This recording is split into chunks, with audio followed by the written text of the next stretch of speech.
السلام عليكم. كليان بابي يفجرها بسبب حكيمي ويهدد بالتنازل عن الجنسية الرياضية الفرنسية.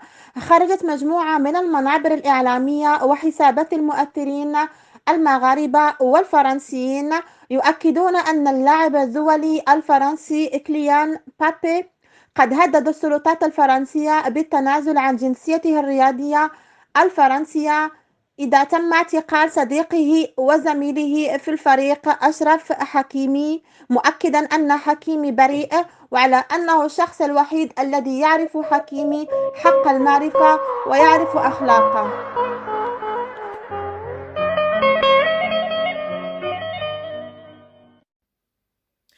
بهذا نكون قد وصلنا إلى نهاية الفيديو. ما تنسوش أنكم تشاركوا في القناة ليصلكم كل جديد.